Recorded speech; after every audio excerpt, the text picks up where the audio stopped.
अस्सलामुअलैकुम। Rising Pakistan Ramzan special में आपको कहेंगे खुश आमदीद। मेरे साथ हैं मोहम्मद शुएब, मेरे साथ है सबीन फारूक। रमज़ान की बहुत बहुत मुबारक हो। ये पहला रोज़ा मैं उम्मीद करता हूँ कि सबका बहुत अच्छा गुजरा होगा। आपको भी रमज़ान की बहुत बहुत मुबारक हो। आपको भी बहुत मुबारक हो। Thank you. पाकिस्तान टेलीविजन की तरफ से, पीटीवी के तमाम नेटवर्क्स की तरफ से, तमाम मैनेजमेंट, राइजिंग पाकिस्तान की पूरी टीम की जानिब से हम तमाम मुसलमानों को कहेंगे जी रमज़ान मुबारक। और इस महीने का जितना फ़ायदा उठा सकें उठाएं। फ़ायदा यस। इस कॉन्टेक्स्ट में कि कितनी इबादतें कर सकते हैं, कितना क्लेंस कर सकते हैं अपने आप को, डिटॉक्सिफाई। डिटॉक्स कर सकते हैं। ये बड़ी इंपॉर्टेंट चीज़ है। सिर्फ भूखा प्यासा रहना रोज़ा नहीं है। रोज़े का मतलब ये है कि आपने सब्र करना है, कंट्रोल करना है, अपने नफ्स पे काबू पाना है। बिल्कुल ऐसा ही है। और आज चूँकि पहला रोज़ा मुकम्मल हुआ तो अब हमारी जो ट्रांसमिशन है हम उसकी तरफ बढ़ रहे हैं। और ऐसे में हमें याद भी आ रहा है कि अभी बिल्कुल चंद रोज़ पहले लगता है कि हमने रमज़ान ट्रांसमिशन जो यहाँ पर की थी राइजिंग पाकिस्तान के सेट पर, जिसमें हमारे बहुत अमेजिंग मेहमान साथ मौजूद थे, जिसमें आप सबके फेवरेट अरशद रील्स, उनकी फैमिली, ज़ैनब, दुआ, मोहम्मद, और हमने बड़ा उनके साथ ही ना एक फैमिली वाला माहौल था यहाँ पर। और कुछ और भी गेस्ट थे हमारे, नॉट जस्ट अरशद रील्स। जितने गेस्ट यहाँ पर मौजूद होते थे तो लग रहा है बिल्कुल कल की बात है। सो अब चूंकि it's new season rising Pakistan Ramzan special, and I am sure कि हम सब मिलकर इसको भी बहुत ज़्यादा इंजॉय करने वाले हैं। अभी भी हमारे जो मेहमान हैं, कुछ मेहमान ऐसे हैं जो कि हमारे साथ थ्रू आउट ट्रांसमिशन आप वक्तन फ़वक्तन देखते रहेंगे। कुछ ऐसे मेहमान होंगे जो कि टाइमली आ रहे होंगे हमारे पास, टाइम टू टाइम हमें ज्वाइन कर रहे होंगे, डिफरेंट सिटीज़ से आ रहे होंगे। वो सोशल मीडिया से भी उनका ताल्लुक होगा, शोबिज़ इंडस्ट्री से भी, इंटरटेनमेंट से भी होगा। आप जिनको बहुत ज़्यादा फॉलो करते हैं वो भी होंगे। कुछ ऐसे मेहमान होंगे जिनकी बातें बहुत ज़्यादा वैल्यूएबल होती हैं, बहुत मीनिंगफुल होती हैं। हमारी कोशिश ये होगी कि इस राइजिंग पाकिस्तान रमज़ान स्पेशल के थ्रू मैं और सबीन हम मिलकर सीख भी सकें, आप तक कुछ अच्छी अच्छी बातें पहुंचा भी सकें, कुछ लाइटर कैंडिड कंटेंट आप तक हम और हम पहुंचा ये रहे भी होंगे। चाहते हैं कि आप किन मेहमानों से मुलाकात करना चाहते हैं, कौन से हाँ। सेलिब्रिटीज़ हैं जिनसे आप बात करना चाहते हैं। हम उनको शो में बुलाने की पूरी पूरी कोशिश करेंगे। कौन से टॉपिक्स हैं जो कि आप चाहते हैं इस प्लेटफॉर्म पे डिस्कस होने चाहिए, हम उनको भी डिस्कस करेंगे। और क्योंकि खाने पीने की जहाँ पे बात होती है वहाँ पर शायद आप हमें नापसंद भी करें, क्योंकि हम जो है वो हेल्दी लाइफस्टाइल को थ्रू आउट रमज़ान हम प्रमोट भी करेंगे और आप लोगों को टिप्स भी देंगे कि किस तरह से आप अपने रमज़ान को वाकई बेहतर बना सकते हैं, जिससे आपकी हेल्थ जो है वो मुतासर ना हो। तो हमारे साथ हेल्थ एक्सपर्ट्स जो हैं बिल्कुल। वो भी थ्रू आउट रमज़ान हमारे साथ मौजूद रहेंगे इस तो सेट पे। रमज़ान और सेहत, रमज़ान और इबादत, रमज़ान और हमारे मामलात, कैसे अपने आप पर हमने काबू पाना है, कैसे हम चीज़ों को बेहतर करना है। वो अक्सर एक बात हो रही होती है ना कि ये भी नहीं करना, ये भी नहीं करना, ये भी नहीं करना जिस पे कहा जाता है तो वैसे भी मना है।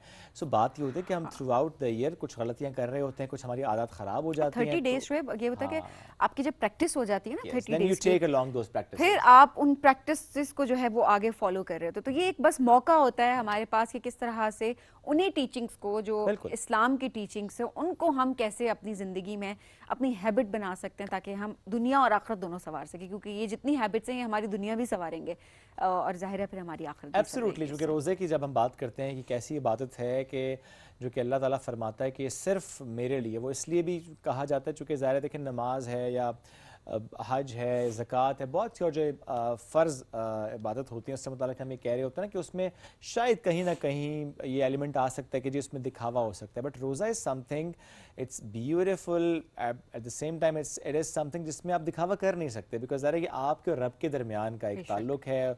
आप अल्लाह के लिए रोज़े रख रहे होते हैं तो वो जो पूरा एक माहौल होता है ज़रा उसका भी एक इम्पैक्ट होता है, लेकिन वो जो रब को राज़ी करने के लिए, रब की खुशनुदी के लिए हम रोज़ा रख रहे होते हैं। जब हम उसकी बात करते हैं तो ज़ाहिर है उसमें हम सब जानते हैं, जहाँ सबीन आपने भी जिक्र किया कि it's not just about fasting कि आपने खाना पीना नहीं है, इट्स अबाउट कि किस किस काम से आपको रुक जाना है। और ये हम साबित करते हैं कि अगर हमें हुक्म मिल जाए कि आपने हलाल भी नहीं खाना तो हम वो भी नहीं खाते। तो व्हाट टू टॉक अबाउट हराम, तो कैसे हमने शैतान जो कि कैद हो जाता है और कैसे हमने अपने आप को क्लींस करना होता है। तो दिस इज़ समथिंग जो कि मेहमान मिला है हमें, एक तोहफ़ा मिला है हमें। सो हमने इसकी कदर भी करनी है और इसमें पूरी कोशिश करनी है, पूरी एनर्जी के साथ हम इसमें इबादत कर सकें। अल्लाह कबूल करे हम सबकी इबादत को।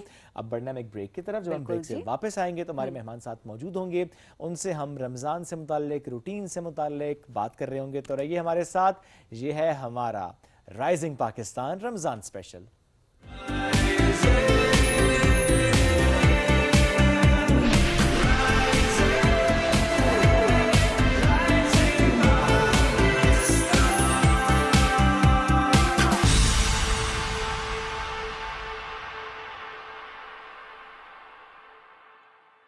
पंजाब के 40 में से 34 जिलों में सरसब्ज किसानों ने जीती पहली पोजीशन। तीसरी सूबाई पोजीशन शाहिद अब्बास खान, जिला डीजी खान। दूसरी सूबाई पोजीशन मोहम्मद अफजल, जिला कसूर। और पहली सूबाई पोजीशन मुजफ्फर फार्म, जिला जंग। तो साबित हुआ कि सरसब्ज खादों से मिलती है 10% से भी ज्यादा इजाफी पैदावार। सरसब्ज, जमीन की जान, फसल की शान।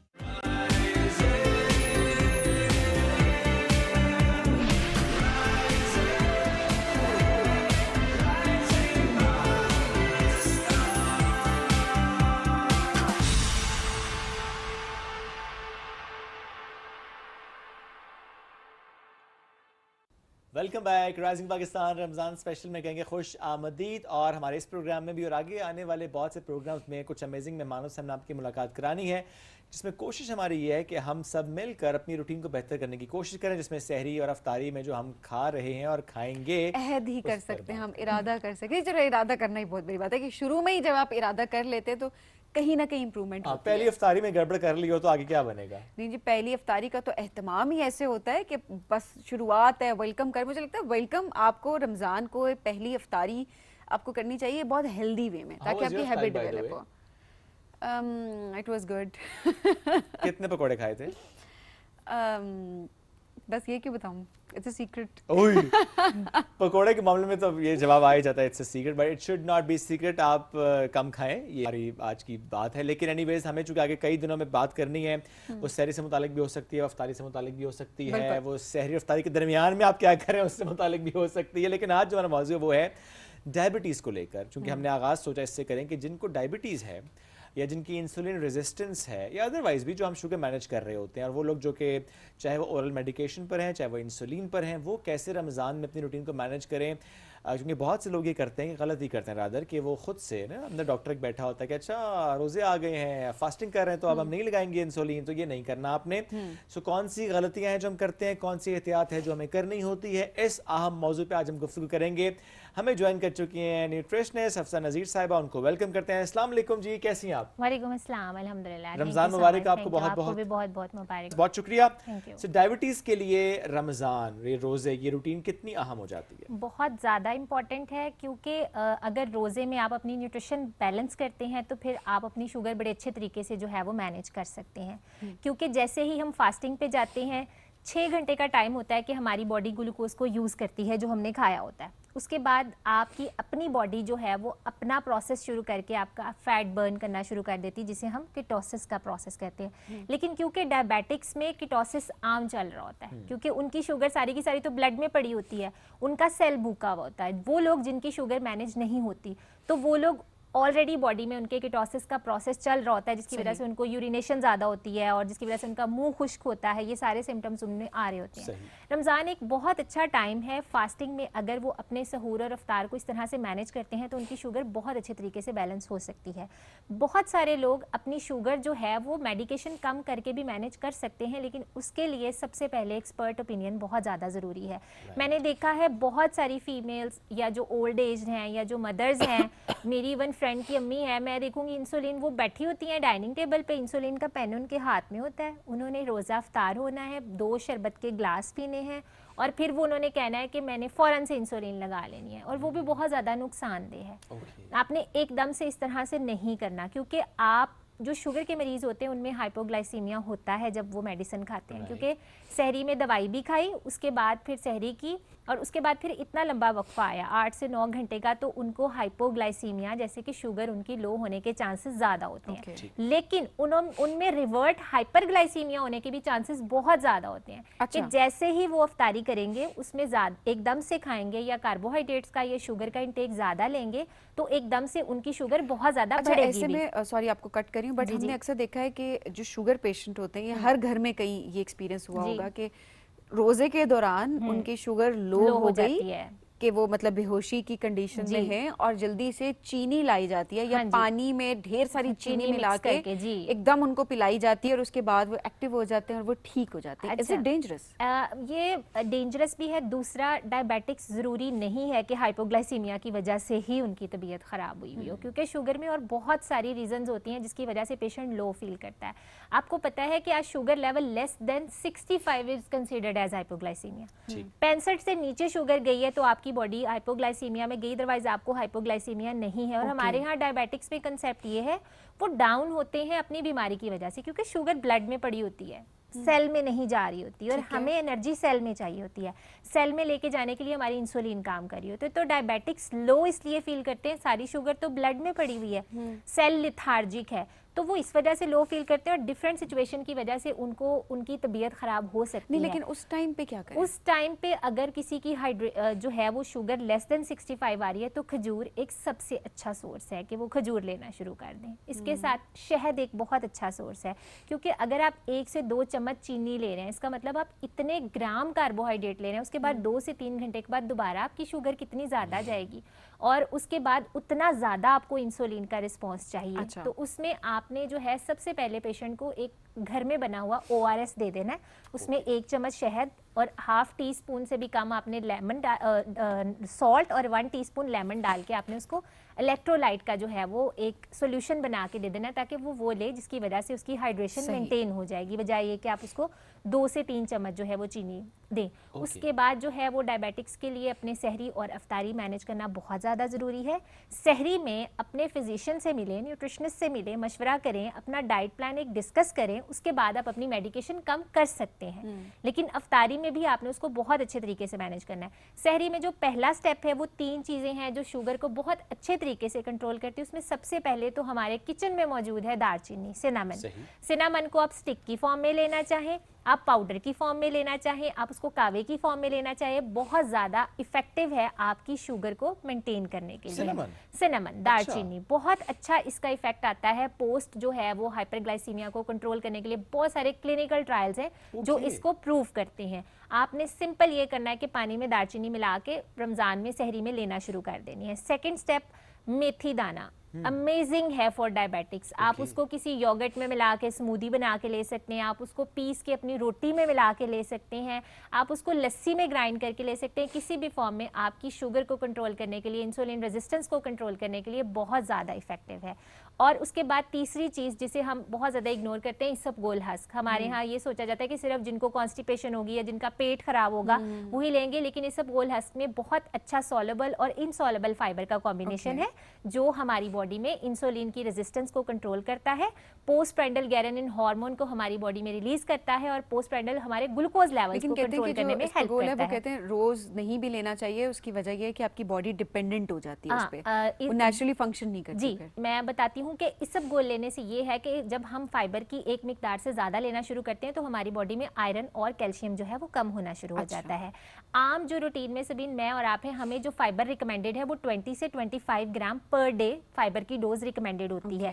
लेकिन डायबिटिक्स में जो और हार्ट पेशेंट में फाइबर की डोज है वो 30 से 35 ग्राम एडिशनल फाइबर उनमें रिकमेंडेड होता है।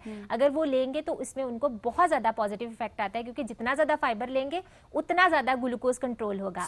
इसबगोल लेने से स्टमक के अंदर जो है वो एक जेल बन जाती है इसकी जाके, और ये बॉडी से नेचुरली कोलेस्ट्रॉल को रिमूव करना शुरू कर देता है और हमारे पोस्ट प्राइंडल जो ग्लूकोज लेवल है इनको कंट्रोल करने में बहुत ज़्यादा हेल्प करता है। ओके, अच्छा, बहुत से लोग जो कि वेट लॉस में या स्पेशली जो कि हम डायबिटीज़ की बात करें या इंसुलिन रेजिस्टेंस की बात करें, उसमें डॉक्टर्स की रिकमेंडेशन से फॉर श्योर वो उनको आजकल मार्केट में बहुत ज़्यादा ब्रांड्स जो कि उसके मौजूद हैं, वो मुंजारो भी है, वो ज़म्पिक भी है, जो पेप्टाइड्स अवेलेबल हैं, जी बिल्कुल, वो यूज़ करते हैं ताकि आपकी इंसुलिन रेजिस्टेंस बेहतर हो, वेट लॉस जिनको रिक्वायर्ड है उसके लिए।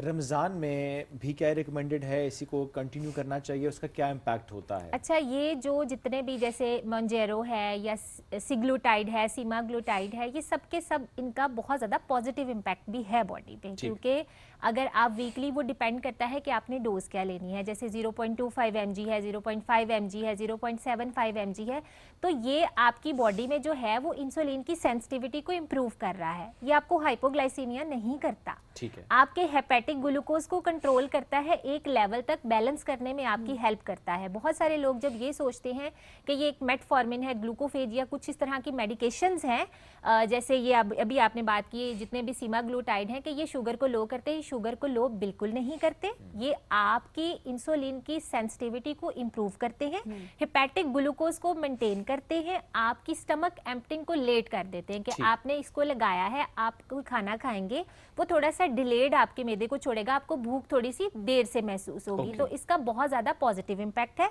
अगर आप रमज़ान में इसको ले रहे हैं तो बिल्कुल ना सोचिए कि आपकी शुगर इसके बाद लो हो जाएगी, ऐसा नहीं होगा। आपके जो हिपैटिक ग्लूकोज के लेवल है वो आपकी सारी की सारी न्यूट्रिशन डिसाइड करेगी, आपकी डेली का मील डिसाइड करेगा कि आपने सहरी में क्या खाया और अफ्तारी में क्या खाया है। लेकिन अगर आप वीकली बेसिस पे जो है इसको ले रहे हैं तो आपको इससे हाइपोग्लाइसीमिया होने के चांसेस नहीं है। जो प्रॉब्लम होनी है वो डिहाइड्रेशन की होनी है। जब भी आप सिग्लूटाइड, सीमाग्लूटाइड कोई भी लगा रहे हैं तो इसमें जो सबसे ज्यादा प्रॉब्लम आ रहा होता है ना वो डिहाइड्रेशन का आ रहा होता है, क्योंकि आपका जो है वो कुछ हार्मोन्स हमारा ब्रेन इस तरह के रिलीज कर रहा होता है जिसमें हमें भूख की तलब नहीं लेकिन होती। कुछ लोगों को ऐसा भी फील होता है जैसे उनकी शुगर डाउन हो रही है। हाँ, क्योंकि शुगर लो हो रही है। मैं वही पॉइंट पे आ रही थी कि जब हमारी बॉडी कुछ ऐसे हार्मोन रिलीज करती है जिसमें हमारा ब्रेन खाने के बारे में नहीं सोचता, हमें ख्याल नहीं आता, तो जो हमारे हार्मोन रिलीज होते हैं उसमें हमें बहुत ज्यादा थर्स्ट फीलिंग होती है। हमारी किडनीज पे थोड़ा सा प्रेशर होता है, हमारा हार्मोन होता है एडीएच होता है, एल्डोस्टेरॉन होता है, वो ज्यादा रिलीज होता है। हमारी किडनीज पे प्रेशर होता है कि आप इलेक्ट्रोलाइट्स को कंजर्व करो, ब्लड वॉल्यूम को जो है वो मेंटेन करो। तो जब हमारी किडनीज को ब्लड वॉल्यूम मेंटेन करना पड़ता है तो उसमें हमें बहुत ज्यादा हाइड्रेशन चाहिए। बेशक आपको प्यास नहीं लगी हुई लेकिन आपकी बॉडी को बहुत ज्यादा सॉल्ट स्टोर करना पड़ता है, तो उसमें आपने अपना इलेक्ट्रोलाइट बैलेंस रखना है।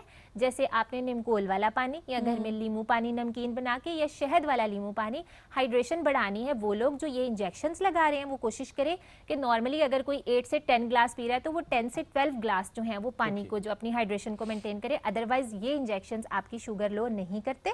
लो होना जो है वो इलेक्ट्रोलाइट इम्बैलेंस की वजह से आप लो फील करते हैं। इन इंजेक्शंस को लेके थोड़ा सा एक सेंटिमेंट ये डेवलप हो गया है कि वेट लॉस इंजेक्शंस हैं ये, हालांकि ज़्यादा जिसको रिक्वायर्ड है एक मेडिसिन के तौर पे है ये, it's not insulin, it's not steroid, ये तो एक पेप्टाइड है, ये तो एक आपकी सेहत के लिए, रिक्वायरमेंट के लिए। जी बिल्कुल ऐसा ही है। आपने भी ये महसूस किया कि मार्केट में थोड़ा सा इस इंजेक्शन को लेकर ना एक वो सेंटिमेंट आ गया, जिसका वेट लूज होगा आप कहेंगे अज़म्पिक लगवा लीजिए। लोग ड्रग अब्यूज की तरफ भी तो जा रहे हैं, गलत करेंगे। ऐसा नहीं है। वो फीमेल जिनको पीसीओएस है, वो फीमेल जिनको थायराइड है, जिनका वेट रेजिस्टेंट है, किसी कंडीशन की वजह से लॉस नहीं हो रहा, 70-80 kg से अबव वेट है, तो उनको 100% रिकमेंडेड है। For the short term recommended dose, जैसे स्टार्टिंग में आपकी 0.25 mg है, आपका फिजिशियन या आपका न्यूट्रिशनिस्ट कंसल्टेंट आपकी डोज डिसाइड करता है।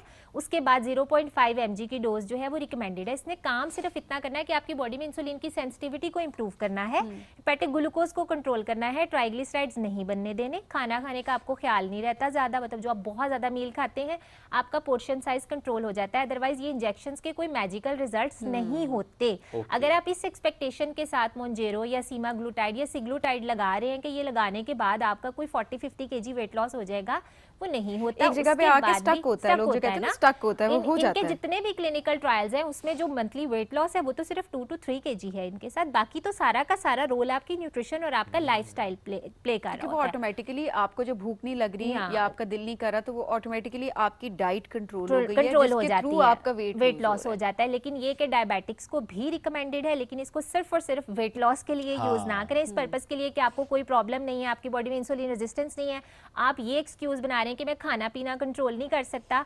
स्टमक इज लाइक बैलून, हमारा स्टमक बिल्कुल एक बैलून की शेप का है। आप उसको जितना ज्यादा फुल करने लग जाएंगे, आप जब अपना पोर्शन साइज बढ़ाएंगे, आप एक हफ्ते के लिए देखें, आप 1 से 1.5 रोटी खाने लग जाए, आपको एक हफ्ते के बाद 2 रोटियों की भूख लगना शुरू हो जाएगी। इसी तरह अगर आप उसको अपना, एक होती सेशिएशन, उसको स्टाइशन भी कहते हैं हम, आप उतनी जल्दी अर्ली स्टाइटी पे आना चाहते हैं, आप आहिस्ता आहिस्ता 1 से रोटी थोड़ी सी कम करने, 2-3 नवाले छोड़ दें, फिर 2-3 नवाले छोड़ दें, तो हमारा स्टमक बैलून है, आप जितना कम खाने लग जाएंगे आपका स्टमक जो है वो छोटा होना शुरू हो जाता है। तो आपने इस चीज़ का बहुत ज़्यादा ख्याल रखना है। तो सिर्फ इस चीज़ के लिए आप इंजेक्शंस को यूज़ ना करें कि आपका एक्सक्यूज़ है आप डाइट नहीं कर सकते। अदरवाइज अगर आपको कोई मेडिकल कंडीशन है तो ये बहुत इनके पॉजिटिव रिजल्ट्स भी हैं। और वो एक एडिशनल हो सकता है, लेकिन बाकी आपको अपनी लाइफ रूटीन को मैनेज करना बहुत ज़्यादा ज़रूरी है। जिन लोगों ने ऑपरेट करवाया हुआ होता है वेट लॉस के लिए, स्टमक छोटा करते हैं, गैस्ट्रिक बाईपास, हाँ, सो उन लोगों को भी क्या ये इंजेक्शंस रिकमेंडेड होते हैं, क्योंकि ये तो मतलब वैसे ही आपका नहीं, स्टमक बिल्कुल रिकमेंडेड नहीं होते। गैस्ट्रिक बाईपास के जितने भी पेशेंट्स हैं उनमें जो सबसे बड़ा साइड इफेक्ट आया है आज तक B12 डेफिशिएंसी का। जितने लोग भी लगा के फिरते हैं उसके बाद या तो वो अपने पट्ठों को लेके फिरते हैं कि हमें बहुत ज़्यादा मसल्स पेन है, बहुत ज़्यादा मसल्स पेन है, बॉडी न्यूट्रिशनली बहुत डेफिशिएंट हो रही होती है। एक दफ़ा उनकी लुक तो बहुत ज़्यादा अच्छी निकल आती है, और गैस्ट्रिक बाईपास के बाद भी जो वेट लॉस है वो 30 से 35 वो तो kg है। गेन करते हैं दोबारा, मैंने उसके देखा बाद 35 kg पहले 3 साल में वो लूज करते हैं, और उसके बाद वो दोबारा गेन की तरफ आना शुरू हो जाते हैं। बिकॉज़ फिर वो स्टमक इज injections भी लाइक अ कोई चीज़ बैलून, उन पे कोई असर असर नहीं नहीं कर करती रही होती, क्योंकि मैंने दोबारा बताया कि स्टमक बैलून है, आप उसको छोटा कर देंगे, आप उसको दोबारा से रीफिल करना शुरू कर देते हो, वो दोबारा से अपनी कैपेसिटी पे वापस आ जाता है, तो इसमें डेफिशिएंसी होने के बहुत ज़्यादा चांसेस होते हैं। तो बेस्ट तरीका यही है कि बैलेंस योर प्लेट, अपना लाइफस्टाइल जो है आप इसको मेंटेन बेहतर करना करें। शुरू करें। अच्छा, यूं तो वैसे तली हुई अशिया को हम ज़रा डिस्करेज कर रहे हैं।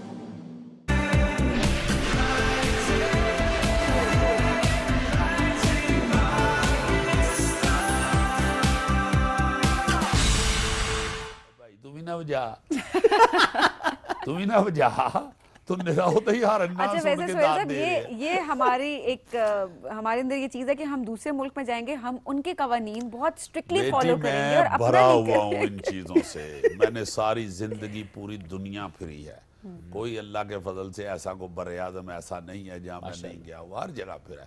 और मेरा शौक है एक, मैं सिर्फ काम करता हूँ या सैर करता हूँ, वो मैं हर 5-6 महीने के बाद अभी दौड़ रिसेंटली जाता हूँ। कहाँ गए? मैं ब्राजील और अर्जेंटीना होके आया हूँ। अच्छा, वैसे वहाँ की कौन सी ऐसी हैबिट है लोगों की या मुल्क की जो आप चाहते हैं कि काश यहाँ पर हमारे लोगों में भी देखिए, हो? मैं ब्राजील तो मतलब काफ़ी तगड़ा हो गया मुल्क है ना जी। मैं श्रीलंका का आपको बताता हूँ। मैंने पहले अपने शो में भी एक दफ़ा कहा था, उसमें चंद बेवकूफ़ों ने, जो ये हमारे असल में बेवकूफ़ वो नहीं होता जो पढ़ा लिखा नहीं होता, बेवकूफ़ वो होता है जो पढ़ लिख के भी नहीं अक्ल कर रहा होता। सही बात। वो सही बेवकूफ़ है।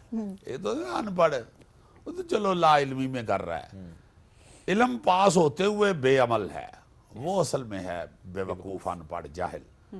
मैंने वो श्रीलंका की मिसाल दी कि यार मैं उधर उतरा हूँ श्रीलंका, 12 दिन में रहा हूँ, मैं ढूंढता ही रहा हूँ कहीं मुझे कोई सिगरेट फेंका हुआ मिल जाए या कोई कागज़ का टुकड़ा फेंका हुआ मिल जाए, मुझे नहीं मिला। सफाई की। या उन्होंने मेरे आने पे सफाई की हुई थी तो सोहेल अहमद आ रहा है सफाई कर ले, मुझे नहीं नजर आया। अच्छा। बाखुदा मुझे 12 दिन में कोई बंदा, कोई बच्चा, इवन कोई खातून हेलमेट के बगैर मोटर बाइक पे बैठी नजर नहीं आई।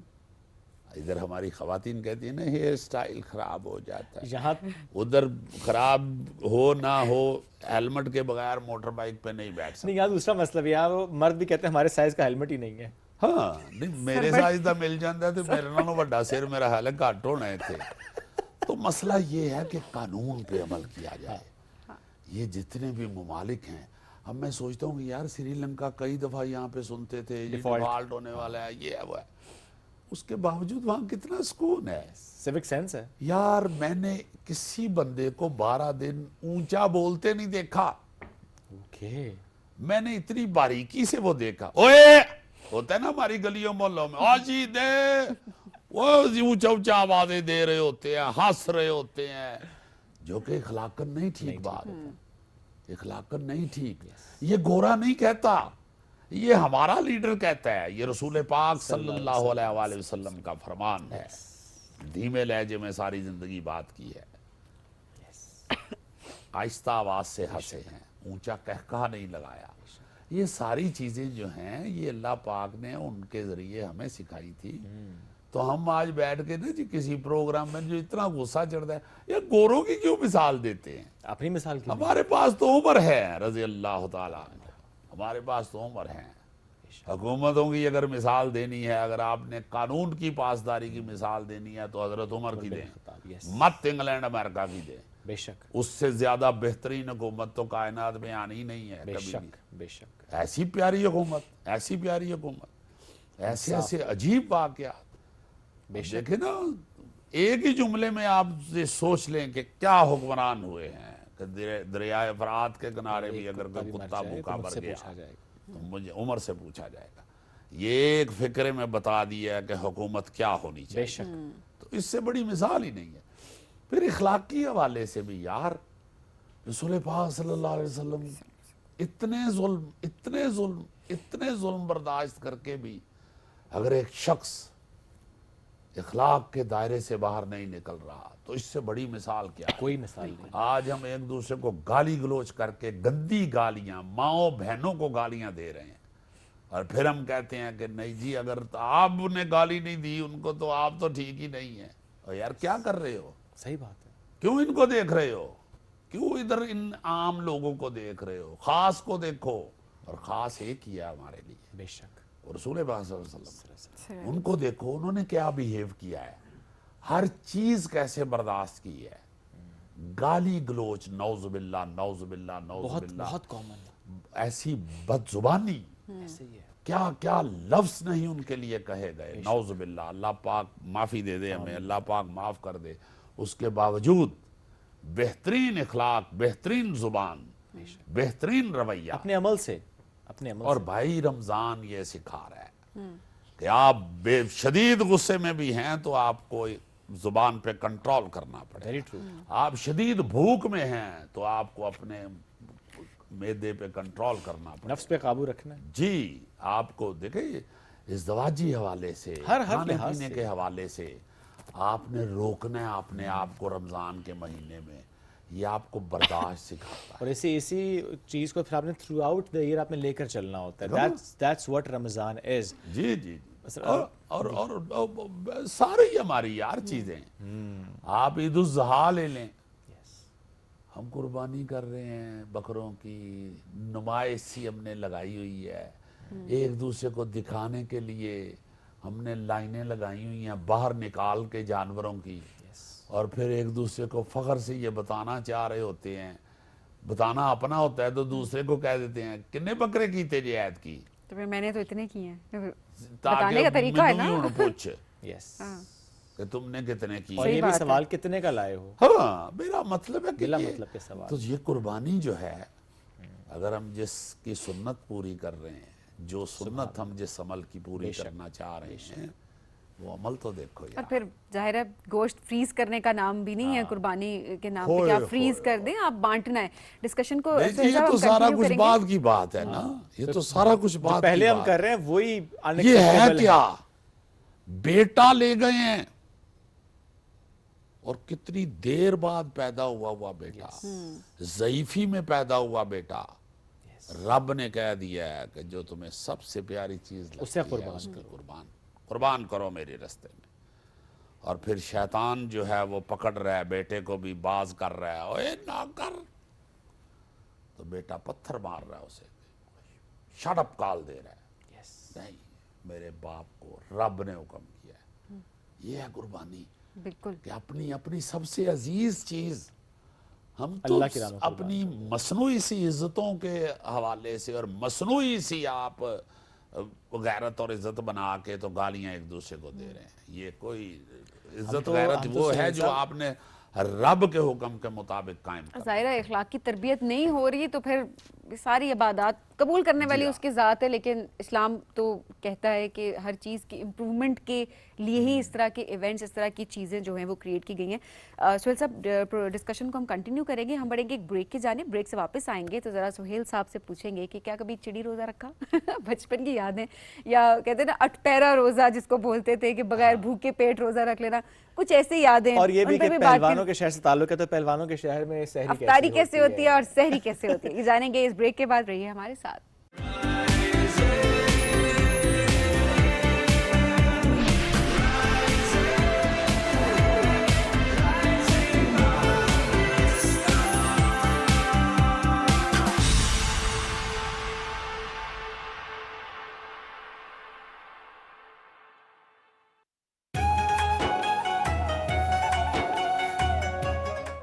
सुबह 9 बजे से 10 बजे तक की निशरात के लिए हमारे साथ ताउन किया है डालडा फूड्स, इंश्योर,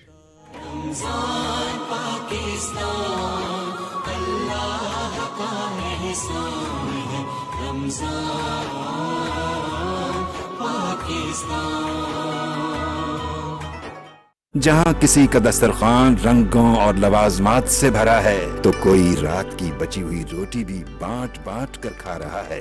इस रमजान अपनी ज़कात और अतियात जैज़ कैश से अपनी पसंद की तंजीम को भिजवाएं, नेकियां घर बैठे कमाएं। जैज़ कैश है ना। अब खाना बनाए मैजिकल और खरीदे 2 लीटर कोक सिर्फ 200 रुपए में। इफ्तारी का मजा कोका कोला के साथ। क्या आप जानना चाहते हैं कि मैं कामयाब प्रोफेशनल होते हुए सक्सेस की इस भागदौड़ में अपनी सेहत का कैसे ख्याल रखता हूं? मैंने अपने डॉक्टर की राय के मुताबिक जिम को जिंदगी का हिस्सा बनाया।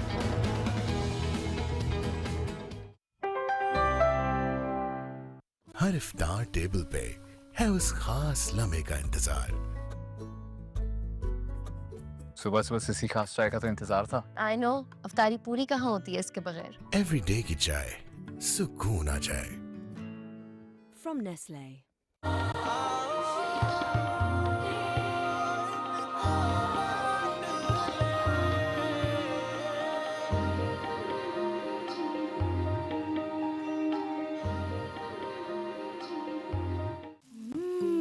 अरे वाह, इतने खाने! आज ईद है क्या? चांद तो नजर नहीं आ रहा। पर किचन में ईद का चांद नजर आ चुका है।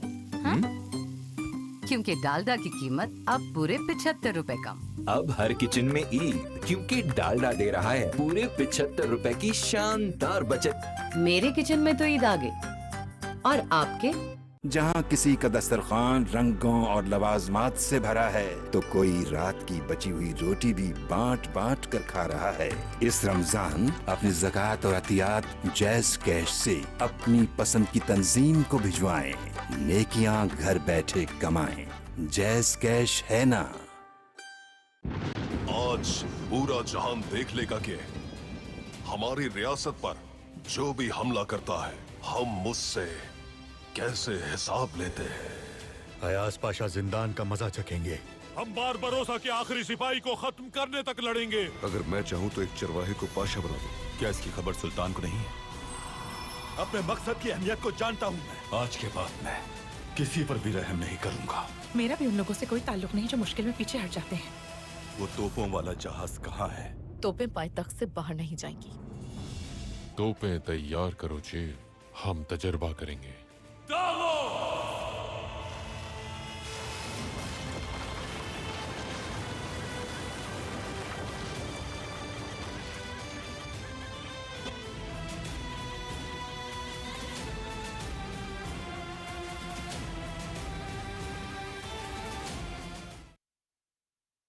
अब खाना बनाए मैजिकल और खरीदे 2 लीटर कोक सिर्फ 200 रुपए में। इफ्तारी का मजा कोका कोला के साथ।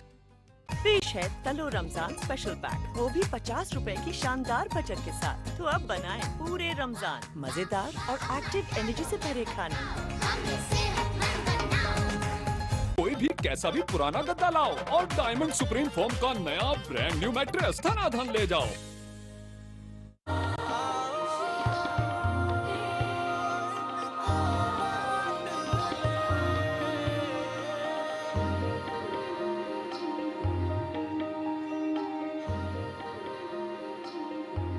जहाँ किसी का दस्तरखान रंगों और लवाजमात से भरा है तो कोई रात की बची हुई रोटी भी बांट बांट कर खा रहा है। इस रमजान अपनी ज़कात और अतियात जैज़ कैश से अपनी पसंद की तंजीम को भिजवाएं, नेकियां घर बैठे कमाएं। जैज़ कैश है ना।